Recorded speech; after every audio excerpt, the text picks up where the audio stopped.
This is TWiT. First, Instagram did it, then Facebook, then WhatsApp. Now Skype is doing it too, ripping off Snapchat. That's right, Skype, thanks to a total redesign, looks a lot like Snapchat now, and a little bit like Apple's iMessage too. There are 4 major parts to the new app. There's Find, which has many apps that let you do stuff like buy a ticket to a concert or a movie. There's Chat, which lets you send text messages with friends as well as photos and GIFs. There's Capture, which lets you share photos and videos with specific friends, and what you share disappears after a 24-hour period. And then there's Highlights, where you can upload the same sort of photos and videos in Capture to a space where all your friends in Skype can see them. And again, those disappear after about 24 hours. You can add text, stickers, finger drawings to all the media you share in Capture and Highlights too. Now you can still place voice calls in the new Skype. You can still talk with those lackluster chatbots.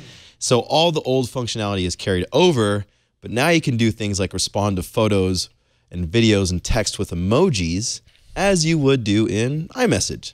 So it's a kind of a mishmash of a few different super popular messaging apps. What do you think, Jason? Is this going to get you to use Skype every day with your besties? No, I mean, that's the thing. Like, I have a very specific use case for Skype. I use it to call a very select, you know, like even on one hand, I could count the amount of people that I ever use Skype with. Yeah. Outside of here at work, we use Skype all the time for things here. Yeah. Like, that's, like, I just don't think of Skype in that same way that I think of some of these other social networks. It's kind of an enterprise tool, right? I've always thought of Skype as an enterprise tool. And it's like, you know, if you have that one friend who's super into Hangouts and that one friend who's into FaceTime, you want to use something and not everybody can agree. People, oftentimes we default to Skype, I feel like, because that's the one app. Well, it's like everybody has it. Everybody has an account, even if you haven't used it in 6 months or something. Yeah. I mean, you know, there's all these features that are jumping between social networks. And I guess this isn't the first time that we've seen a messaging platform get social media-ized, affected by social. Like Facebook Messenger has done a lot of this too, where they have the bots in there now. They have their own set of stories. I don't know how used they are, you know, how much people are actually using them. Skype, I feel less like it's less of a platform for that to make sense in. But I guess when you compare Skype to Facebook Messenger, a lot of it's similar. So if one could do it, why not the other? I just don't know if maybe I use Skype differently than most people do. Like, it's really a utility for me. It's not a network that I spend a lot of time on. There's this interesting thing happening where Skype is like that go-to business chat app.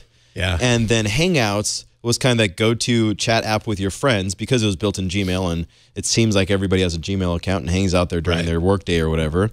And Hangouts wants to become the enterprise app, and Skype wants to become the cool social app that you use with your friends. So true. And in the process, Hangouts isn't fun to use anymore. And I just wonder if Skype is going to alienate all the business users in the process. I just wish Google and Microsoft would just trade hey, you take Skype, we'll take Hangouts, and we'll just leave it all alone. Because they're ruining a couple, well, they could potentially ruin. We'll see where it goes.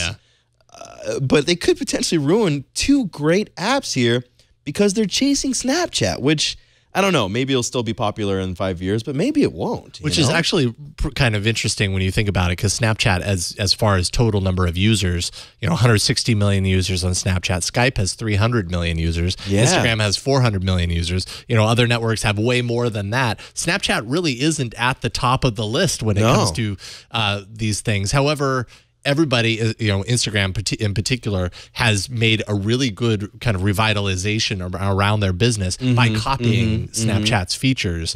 And so, you know, I guess everybody else, including Microsoft, is like, well, if it worked for them, it could work for us. It almost feels like Microsoft in some way has been like, all right, the stories thing, everybody's doing the stories thing. We need to do it too. What's the thing that we could do that in?